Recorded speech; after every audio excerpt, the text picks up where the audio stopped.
No talk, just Dragon Age. On Monday, Bioware released the official trailer for Dragon Age Inquisition during the Microsoft conference, as well as one voiced by the female Inquisitor during the EA conference. For this video, I will be directly addressing the official trailer. At a later time, I will analyze the female Inquisitor trailer. No further introduction, let's get to it. Thoughts and explanations here are not guaranteed to be correct, however, I try my damn earnest to be as accurate to the lore as humanly possible. The trailer starts with the Inquisitor on the ground, fully clad in armor and incapable of standing up. He passes out and is found by two soldiers supposedly part of the Inquisition, indicated by the sun and sword emblem stitched onto their armor. A bald man comes into focus who could be the Inquisitor or another character we don't know. Two figures walk in the background, which I will estimate by strut and shadowing, to be Vivienne and Cassandra.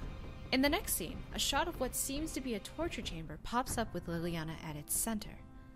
The room features a cage in the corner, torture devices in the background, skeleton hanging on the right, numerous skulls on the ground, and strange tools on the table. The Tevinter banner hangs in the background, so this may very well be a Venatori base. Shifting scenes, we see Sarah in the Exalted Plains with her bow and arrow, slowly moving towards the previously devastated area. However, the way that she carries herself through this area is interesting, as her hand glides through the foliage as she calmly moves forward. Now comes a companion we do not have a name for. Yet.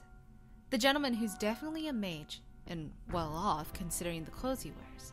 In the vicinity, the bridge he walks on is supported by chains, hanging over water as reflected on the right top of the screen, and also, the veil is strangely present here as a green tint glows through. Some skeletons hang by the neck with their armor still intact. One specific enemy who hangs those in such a fashion that comes to mind are the Darkspawn, who sometimes did not take care to strip their enemies of armor. However, these skeletons are quite barren, indicative of those long gone. Next scene is one of two things. 1. An area devastated by a veil tear and is slowly being ripped apart. Or 2. A part in the Fade that manifested itself based on what the Inquisitor wants or what the Inquisitor remembers. Nevertheless, the statue of what seems to be Andraste extending her hand, as well as the statue of the hooded figure holding the crown, are the most poignant elements in this area. Well, other than the reddish crystal encapsulating the grounded statue and the tree. A dragon flying in an area we saw previously in the gameplay trailer, or at least similar, though does not have the blue crystal glowing along the edges. A curious demon wrapped in cloth, and has lots and lots of teeth, distinctively in the Fade as made known with the buildings, flora, deep mushroom, and all of its greenness vividly about. At first when I saw this scene, I thought it was a random attack between two factions. However, there are 7 people shown on the screen, what seems to be a camp with warriors versus mages, kind of similar to the concept art of mages fleeing the Templars. However, I do want to point out that the warrior behind the fire seems to be wearing an Inquisition emblem, but it's rather blurry. The building in the background's wall is breached and smoking. Here, 2 things come up. The fear demon in the background floating ominously in the back, and the Inquisitor in painstaking agony due to his hand glowing bright. The bridge that he is on seems to be part of the concept art previously released on the Dragon Age Twitter as well. A very dark area, lighted by the red crystals strung about.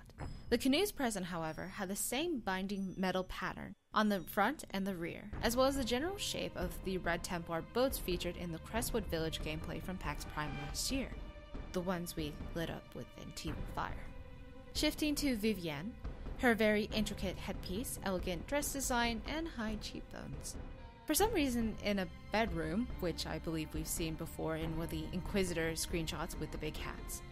Behind her is the unnamed blonde male, Varric, and possibly the Iron Bull, or a Canary Inquisitor with the same horns. Cassandra shows in the next shot, with the other troops blurred in passing. Most notably, they have very distinctive red sashes across their armor. And Sarah running with more trees. And the important shot, from left to right, Morrigan, Cullen, and the Inquisitor in the Dales Forest, with statues that seem to be Redheart and possibly the Dread Wolf. Let me readdress that Morrigan is not a party member. However, she will have her role to play in the game. It's quite possible that she will be by our side during battle, or perhaps a very temporary companion. But that's speculative. As far as Cullen is concerned, he has a very distinctive lion armor that hides his face. This area has also seen some wear and tear with bricks missing. However, we'll detail more as to why in a minute. Fading into Sarah, Vivienne, the Iron Bull, and the Inquisitor approaching the fortress of Adamant in the western approach. However, the Inquisition has not conquered this base yet. The Tevinter banners still show, and smoke rises from the base. An old enemy, the Wyvern, reappears in the same landscape we saw a dragon and some nugs in previous screenshots. Sarah does a backflip move that lets her avoid the Wyvern's attack. It's hard to tell in this fast clip, but it seems the Inquisitor is sending magic towards a rock creature. The magic channeling splits apart the creature in a green implosion.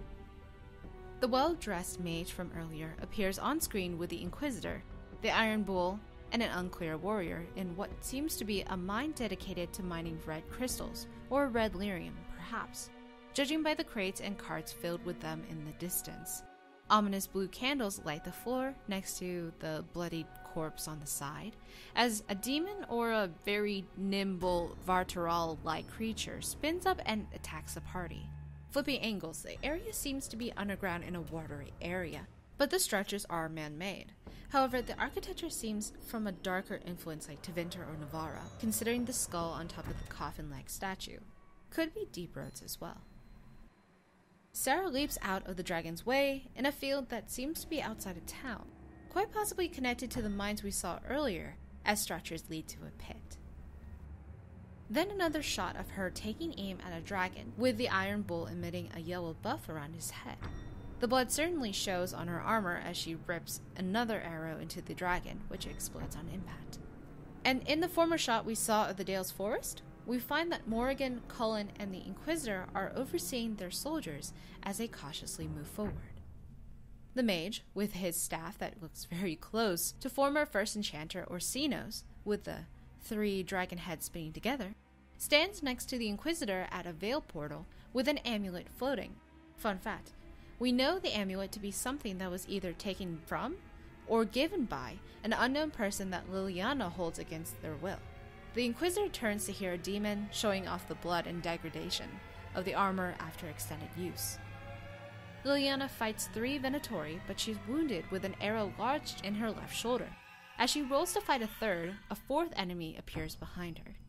Then, we're back to the underground mine, where a Red Templar, who still retains some of his humanoid form, is present and throwing a red shard projectile at a rogue Inquisitor, who leaps forward to avoid the impact. A mage Inquisitor attacks the dragon above, though it's curious whether this attack is focused at its head, or this dragon is consuming the magic.